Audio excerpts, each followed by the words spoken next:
স্বপ্নের কখনো মৃত্যু হয় না, স্বপ্ন এক অবস্থা থেকে আরেকটা অবস্থায় রূপান্তর হয়। সকল ভর্তি পরীক্ষার প্রশ্ন হুবহু একদম মূল বই থেকেই দেয়। প্রিয় 2024-25 শিক্ষাবর্ষের শিক্ষার্থীরা কেমন আছো তোমরা সবাই? তোমরা জানো যে গত 19 জানুয়ারিতে কিন্তু মেডিকেল অ্যাডমিশন টেস্টের রেজাল্ট দিয়ে দিছে। যারা মেডিকেল অ্যাডমিশনে চান্স পেয়েছো তাদেরকে সবাইকে জানাই আন্তরিক অভিনন্দন এবং শুভেচ্ছা। যে মেডিকেলের চান্স পাওয়ার চেয়ে না পাওয়ার হারটাই কিন্তু সবচেয়ে বেশি। এখন এই মুহূর্তে যারা ভিডিও দেখতেছো তাদের বেশিরভাগই স্বপ্ন ছিল যে আমার একটা মেডিকেলে সিট দখল করা, একটা ড্রিম যে আমি মেডিকেলে পড়াশোনা করবো। কোনো একটা কারণে তোমার হাতে সেই স্বপ্ন পূরণ হয়নি। তার মানে কি তোমার সেই স্বপ্ন এখানেই থেমে যাবে? একটা জিনিস তোমাদের সবসময় মাথায় রাখা উচিত যে স্বপ্নের কখনো মৃত্যু হয় না, স্বপ্ন এক অবস্থা থেকে আরেকটা অবস্থায় রূপান্তর হয়। আজ তোমার মেডিকেলে চান্স পাওয়া নাই, তুমি এই কারণে হতাশ হয়ে আছো, কিন্তু দেখা যাবে যে তুমি একটু ধৈর্য ধারণ করো, দেখা যাবে যে সৃষ্টিকর্তা তোমাকে এই মেডিকেলের চেয়ে অনেক বিশাল কিছু একটা দিয়ে দিচ্ছে। এই বাংলাদেশে হিউজ সংখ্যক স্টুডেন্ট মেডিকেল অ্যাডমিশন প্রিপারেশন নেয়, কিন্তু মেডিকেলের সিট লিমিটেড, সবাই কিন্তু সেখানে চান্স পাবে না। মেডিকেল অ্যাডমিশন পরবর্তীতে সবচেয়ে বেশি যেখানে অ্যাটেম্প নেয় সেটা হচ্ছে কৃষিগুচ্ছ ভর্তি পরীক্ষা। তোমার যে মেডিকেল অ্যাডমিশন প্রিপারেশন আছে সেটা দিয়েই কিন্তু কৃষিগুচ্ছ অনেক ভালো পজিশন তৈরি করা সম্ভব। তুমি যদি একটু লেগে থাকো কৃষিগুচ্ছতে টপ রেজাল্ট করাও সম্ভব। মেডিকেল অ্যাডমিশন প্রিপারেশন নিয়ে কিভাবে তুমি কৃষিগুচ্ছে টপ রেজাল্ট করতে পারবে, যে কঠিন সময়টা পার করতেছো এই সময়টা কিভাবে কাটিয়ে উঠবে, এই সকল বিষয় নিয়ে আজকের এই ভিডিওতে কথাবার্তা বলবো ইনশাআল্লাহ। এই ভিডিওতে অনেক গুরুত্বপূর্ণ বিষয় নিয়ে আলোচনা করা থাকবে। সবার কাছে অনুরোধ থাকবে ভিডিওটা সম্পূর্ণ না টেনে শুরু থেকে শেষ পর্যন্ত দেখার, এতে করে আমার কথাগুলো তোমার বুঝতে সুবিধা হবে। আশা করা যায় এর থেকে তোমার কিঞ্চিত পরিমাণ হলেও আগের অবস্থার চেয়ে একটু বেটার অবস্থা যেতে পারবা। তো ভিডিও শুরু করার আগে আমি আমার পরিচয়টা দিয়ে নিই। আমি মোহাম্মদ ইমন ইবনে তারিক, পড়াশোনা করছি কৃষি অনুষদ খুলনা কৃষি বিশ্ববিদ্যালয় এবং গ্লান্স অফ অ্যাডমিশনের সহকারী পরিচালক। সবচেয়ে বড় কথা যে এখন তোমরা খুবই একটা কঠিন সময় পার করতেছো। কৃষি বিশ্ববিদ্যালয় যারা এখন বর্তমানে পড়াশোনা করতেছে তাদের ম্যাক্সিমামই থাকে হচ্ছে মেডিকেল টার্গেট। তারা কিন্তু মেডিকেল এক্সামে ব্যর্থ হওয়ার ফলেই কৃষিগুচ্ছ দেশে পড়াশোনা করছে। এরকম অনেক স্টুডেন্ট দেখাতে পারবো, হাজার হাজার স্টুডেন্ট দেখাতে পারবো। আমরা যারা রানিং স্টুডেন্ট আছি তাদের কথা বাদই দিলাম, যারা আসলে কর্মক্ষেত্রে ঢুকে গেছে, তুমি এগ্রিকালচার এক্সটেনশন অফিসার বলো, বিসিএস ক্যাডার বলো, শিক্ষকতা সর্বোচ্চ পেশা ইউনিভার্সিটি টিচার বলো, তাদের সাথে যদি তোমার কথা বলার সুযোগ হয়, তাদের কিন্তু কোনো না কোনো এক সময় ইচ্ছা ছিল মেডিকেলে পড়ার। কঠিন সময়টাকে, সেই শোক সময়টাকে শক্তিতে পরিণত করে তারা কিন্তু তাদের পরিশ্রম অব্যাহত রাখছে। ভালো বিশ্ববিদ্যালয়ে চান্স পেয়েছে, গ্রাজুয়েট করেছে এবং তারা কর্মক্ষেত্রে বেশ সম্মানের সহিত অতিবাহিত করতেছে। তুমি আসলে কেন এগ্রিকালচারে পড়বা, এটার আমি তোমাকে বেশ কিছু কারণ বলবো। আমার সাবজেক্ট রিভিউর ভিডিওতে আরো বিস্তারিত অনেক কিছু বলা আছে, তুমি চাইলে সেটা দেখে আসতে পারো। এই ভিডিওর ডেসক্রিপশনে হয়তো আমি সেটা লিঙ্ক দিয়ে দিব। আমি কোনো পেশাকে ছোট করতেছি না, জাস্ট তোমাদের একটু বোঝার কথাটা বলতেছি। বাংলাদেশে এগ্রিকালচার সাবজেক্টটা সবচেয়ে আন্ডাররেটেড, অর্থাৎ এটার যে পরিমাণ দাম পাওয়ার কথা সেই অনুযায়ী তারা পায় না। যদি এখন দিন দিন ধারণা সেটা চেঞ্জ হচ্ছে। আগে তো সরাসরি বলতো যে কৃষি একটা আর্টসের সাবজেক্ট। বাংলাদেশে শুধুমাত্র 3টা জায়গায় সায়েন্সের স্টুডেন্টের সাথে যাইতে পারে না। এক হচ্ছে মেডিকেল, 2 হচ্ছে ইঞ্জিনিয়ারিং অ্যাডমিশন অর্থাৎ বুয়েট, কুয়েট, রুয়েট, চুয়েট, এটা আরেক হচ্ছে কৃষি। তাই এটাকে কিন্তু কোনো রকম কোনো কমতি ভাবার সুযোগ নাই। দিন যত যাচ্ছে এই ধারণাটা সবার ভিতর চেঞ্জ হতে শুরু করছে। বর্তমান দিনগুলোতে যারা টপ লেভেলের ইউনিভার্সিটি স্টুডেন্ট তারা কিন্তু কৃষিতে পড়াশোনা করতেছে। এমনও রেকর্ড আছে ঢাকা ইউনিভার্সিটির কিছু সাবজেক্ট ছেড়ে দিয়ে তারা কিন্তু এগ্রিকালচারে পড়তেছে। অন্যান্য বিশ্ববিদ্যালয়ের ভালো ভালো সাবজেক্ট ছেড়ে দিয়ে তারা কিন্তু এই কৃষি সাবজেক্টের উপর ঝুঁকতেছে। কারণ তো একটা অবশ্যই আছে, এটাতে তোমার ডাইভার্স সুযোগ আছে।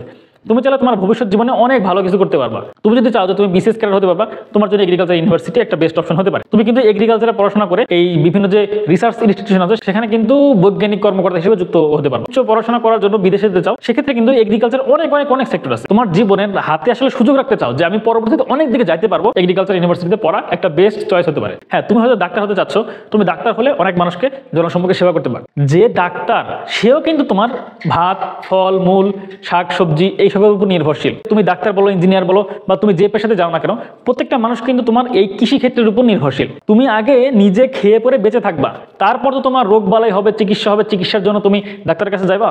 তুমি যে ডাক্তারের কাছে চিকিৎসার জন্য যাবা সেই ডাক্তারও কিন্তু এই কৃষির উপরে নির্ভরশীল। তাই কৃষি সেক্টরটা সরাসরি আল্লাহ তাআলার একদম রিজিকের সাথে সম্পর্কিত। এটাকে কিন্তু ছোট করে দেখার কোনো রকম কোনো সুযোগ নেই। তুমি এখন মেডিকেল অ্যাডমিশন দেওয়ার পরে ভাবতেছো যে না আমার জীবনটাই শেষ। ছোট ভাই বোন হিসেবে আমার একটা পরামর্শ থাকবে যে সময়টা আছে আগামী যেহেতু 12ই এপ্রিল তোমাদের কৃষিগুচ্ছের ভর্তি পরীক্ষা, এখন হাতে আজ থেকে 81 দিন সময় আছে। এই 81 দিন তুমি যদি একটু ভালোভাবে পড়াশোনা করো, আমি কনফার্ম বলতে পারি যে কৃষিগুচ্ছে একটা সিট তোমার জন্য অপেক্ষা করতে। আগে একটা বিশ্ববিদ্যালয়ে চান্স পাও, পায়ের নিচের মাটিটা আগে একটু সিকিউর করো, তারপর যদি তোমার মনে হয় যে না তুমি সেকেন্ড টাইম দিবা, তখন তুমি সেকেন্ড টাইম মেডিকেল অ্যাডমিশনে দিও। আর যারা এবার সেকেন্ড টাইম, কৃষিগুচ্ছে সবচেয়ে ভালো একটা দিক, এখানে কিন্তু মেডিকেলের মধ্যে কোনো মার্কস কাটে না, অর্থাৎ তুমি পরীক্ষা দিয়ে যে নাম্বারটা পাবা সেটাই। তোমরা আরো জোরদার চেষ্টা করবা যেন এই কৃষিগুচ্ছতে একটা সিট কনফার্ম করার জন্যই। এতদিন ধরে তুমি মেডিকেল অ্যাডমিশন প্রিপারেশন নিছো, করো নাই, ম্যাথে তুমি অনেক দুর্বল, মেডিকেলের কোশ্চেন প্যাটার্নটা একরকম, সেটা দিয়ে তুমি আসলে কৃষিগুচ্ছতে কিভাবে চান্স পাবা সেগুলো বিষয়ে এখন কথা বলবো। এখন হচ্ছে যে পয়েন্ট আছে সেটা হচ্ছে হতাশ না হও। হতাশ হয়ে তুমি যত চিন্তা ভাবনা করবা তত কিন্তু তোমার সেই টাইমটা ওয়েস্টই হবে। হতাশ না হয়ে তুমি যে সময়টুকু কাজে লাগাইছো ওখান থেকে একটা এমসিকিউ তোমার সরাসরি ভর্তি পরীক্ষা চলে আসছে, তারপরে সেটা হচ্ছে রিস্টার্ট, মেডিকেল এক্সাম গেছে,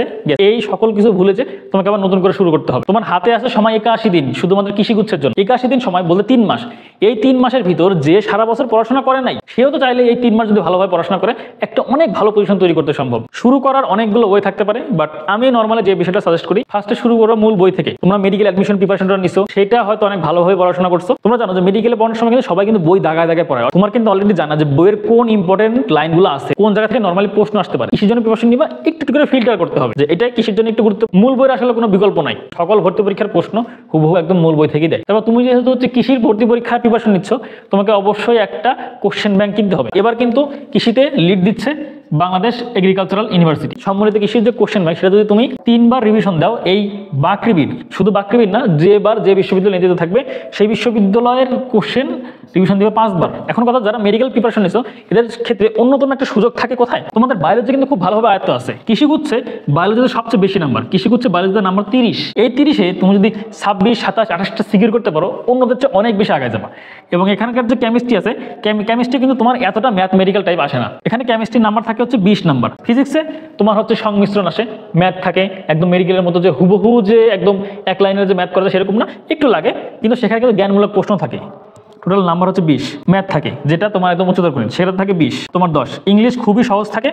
তোমরা মেডিকেলের জন্য যে ইংলিশগুলো পড়ছো, যে বিসিএস এরগুলো পড়ছো, এগ্রিকালচারের বিগত যে ইংলিশগুলো, সেটা সকল পড়াশোনা করলে এখানে ইজিলি 8-9 পাওয়া যায়। তারপর তুমি এখানে দেখো তোমার জন্য চান্স পাওয়া কিন্তু আহামরি খুব একটা কঠিন মনে হচ্ছে না। অনেকের প্রশ্ন এরকম যে ভাই আসলে আমি ম্যাথ কিচ্ছু পারি না, মানে কিছু পারি না বলতে কিছুই পারি না, আমি আসলে কিভাবে প্রিপারেশন নিব, বা আমার যদি ম্যাথ ছাড়া পরীক্ষা দিতে চাই তাহলে কি আমি চান্স পাবো কিনা। হ্যাঁ, ম্যাথ ছাড়া চান্স পাবো না তা না, ম্যাথ ছাড়াও চান্স করার উপায় আছে। সেই সকল বিষয় নিয়ে আগামীতে একটা ভিডিওতে বলবো ইনশাল্লাহ। সেই ভিডিও পাওয়ার জন্য অবশ্যই আমার চ্যানেলকে সাবস্ক্রাইব করে রাখো। আর আমাদের যে গ্লান্স অফ অ্যাডমিশনের ফেসবুক পেজ, আমাদের হচ্ছে টেলিগ্রাম চ্যানেল, এটাতে একটু সাবস্ক্রাইব করে রাখো। এতে করে হবে কি যে যখন ইনস্ট্যান্ট কোনো আপডেট আসে আমি সেটাতে আগে দেওয়ার চেষ্টা করি। সকল সময় তো সব কিছু নিয়ে ভিডিও তৈরি করা সম্ভব হয় না, কিন্তু যখন যে তথ্যটা পাই সেটা কিন্তু এইভাবে মাধ্যমে জানানো যায়। এই সকল কিছু লিঙ্ক আমার ডিসক্রিপশন বক্সে দেওয়া থাকবে, একটু কষ্ট করে দেখে নিয়ে যাও। আসলে অ্যাডমিশন টাইমটা তো তুমি কোন থেকে কোন গ্রুপে এত খোঁজাখুঁজি করবা, এর চেয়ে ভালো হলো না যে একটা গ্রুপে জয়েন হয়ে যাও, সেখান থেকে তুমি যদি সকল কিছু ডেইলি আপডেট পাও, এটা তো তোমার জন্য টাইম সেভিং। আর কোশ্চেন ব্যাংকের ক্ষেত্রে চেষ্টা করবো যখন তুমি প্রশ্ন ব্যাংক পড়বা সেটা তুমি মূল বই একটু দাগায় রাখার জন্য। ফলশ্রুতিতে কি হবে, যখন তুমি মূল বই পড়াশোনা করবা ইম্পর্টেন্ট জিনিস তোমার আরো বেশি রিকল হয়ে গেল। তারপরে যে টিপস আছে, এটা সবচেয়ে বেশি গুরুত্বপূর্ণ, সেটা হচ্ছে অনুশীলনী, মানে প্র্যাকটিস। বারবার প্র্যাকটিস করতে হবে। একজন কম মেধাবী স্টুডেন্ট কিন্তু সে যদি বেশি পরিশ্রম করে সে কিন্তু তার নির্দিষ্ট লক্ষ্যে পৌঁছে যেতে পারে। কিন্তু একজন অনেক বেশি মেধাবী স্টুডেন্ট, তার একবার পড়লে হয়ে যায়, সে পরিশ্রম করে না, দিনের ভিতরে সে একবারও পড়তে বসে না, তার কিন্তু অ্যাডমিশনের চান্স হবে না। এই অ্যাডমিশন প্রসেসটা চায় যে কে কত বেশি পরিশ্রম করছে সেটাকে আইডেন্টিফাই করার জন্য তোমাকে বারবার অনুশীলনী প্র্যাকটিস করতেই হবে। যেহেতু তুমি কৃষিগুচ্ছকে টার্গেট করে পড়াশোনা করতেছো, যে এই কৃষিগুচ্ছ স্ট্যান্ডার্ডের প্রশ্নে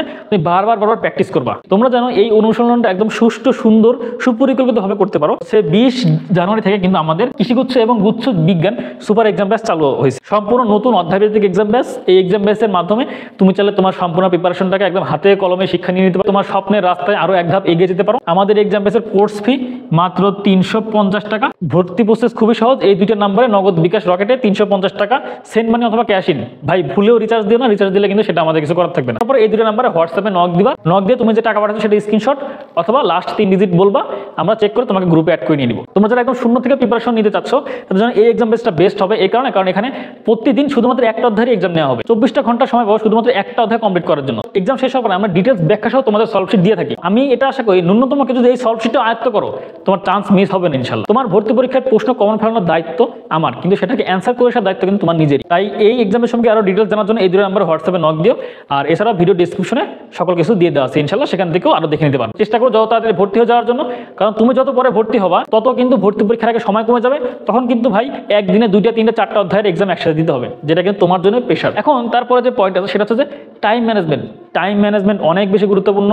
এক্সাম হলে টাইম কিভাবে ম্যানেজ করবা এই সম্পর্কে আমার একটা ডেডিকেটেড ভিডিও আছে, চাইলে সেটাও দেখে আসতে পারো। ভর্তি পরীক্ষা তুমি প্রত্যেকটা এমসিকিউ দাগানোর জন্য টাইম পাবা হচ্ছে মাত্র 33 সেকেন্ড করে। এই 33 সেকেন্ডের ভিতরে তোমাকে যেমন ম্যাথও অ্যান্সার করতে হবে, এই জ্ঞানমূলক যে জীববিজ্ঞান যে কোশ্চেনগুলো আছে সেটাকেও কিন্তু তোমাকে অ্যান্সার করতে হবে। তাই তুমি আগে থেকে চেষ্টা করবা যে নির্দিষ্ট যে টাইমটা আছে সেই টাইমের ভিতরে 2 থেকে 3 বার যেন তুমি সম্পূর্ণ প্রশ্নটা পড়ে এক্সাম দিতে পারো। অনেকে দেখা যাচ্ছে কি সে যতগুলো এমসিকিউ পারে সেটা যদি ভর্তি পরীক্ষা দাগায় সে টপ করবে, সঠিক টাইম ম্যানেজমেন্ট ম্যানেজমেন্ট না থাকার কারণে ঠিকমতো ঢাকাতেই পারে না। হচ্ছে যেহেতু রিসেন্টলি মেডিকেল এক্সামের রেজাল্ট দিছে, এখন পুরো নিউজ ফিড জুড়ে তুমি শুধুমাত্র এই কনগ্রেচুলেশন আলহামদুলিল্লাহ এই স্ট্যাটাসগুলো দেখবা, যেটা দেখে তোমার নিজেরও খারাপ লাগবে। তোমার জন্য গোপনে হলেও তোমাদের প্রিপারেশনটাকে সঠিকভাবে চালিয়ে যেতে পারো। এই জন্য কিন্তু আমাদের এই এক্সাম ব্যাচের সম্পূর্ণ হোয়াটসঅ্যাপ গ্রুপ। তুমি এক্সাম ব্যাচে ভর্তি হওয়ার পরে তুমি যদি সোশ্যাল মিডিয়ার সাইট থেকে দূরে সরে যাও, তোমার প্রিপারেশন ন্যূনতম খাটতে হবে না। রুটিন ওয়াইজ এক্সাম লিঙ্ক দেওয়া থাকবে গ্রুপে, তুমি এসে পরীক্ষা দিয়ে প্রিপারেশন যাচাই করে আবার পরের দিনের জন্য পড়তে বসা শুরু করে যাও। আরেকটা বিষয় হচ্ছে, তুমি যদি এই এক্সাম ব্যাচে ভর্তি হও, এই সেশনে আগামীতে যত পরীক্ষা আছে তোমাকে আর এক্সট্রা করে কোথাও ভর্তি হতে হবে না। অর্থাৎ এই একটা এক্সাম ব্যাচের মাধ্যমে তোমার এই ভর্তি পরীক্ষার সম্পূর্ণ সেশন কমপ্লিট হয়ে যাবে। এতক্ষণ ধৈর্য ধরে ভিডিও দেখার জন্য তোমাদের সবাইকে কৃতজ্ঞতা জানাই। এছাড়াও কোনো প্রশ্ন জিজ্ঞাসা করা থাকলে অবশ্যই আমার কমেন্ট বক্সে জানিয়ে দেবে, আমি সেটার অ্যান্সার দেওয়ার চেষ্টা করবো। আর আগামীতে সার্কুলার প্রকাশ পেলে সেটাতে নিয়ে তো বিস্তারিত ভিডিও আসবেই। ম্যাথ ছাড়া তুমি কিভাবে চান্স পাবা সেটা নিয়ে আগামীতে বিস্তারিত ভিডিও আসবে। আর আমার জন্য দোয়া করবো, আমি যেন সর্বদা সঠিক সময় তোমাদের সঠিক দিক নির্দেশনা দিয়ে যেতে পারি। তো এই বলেই আজকের মতো শেষ করতেছি। সবাই ভালো থেকো, সুস্থ থেকো, আল্লাহ হাফেজ, আসসালামু আলাইকুম।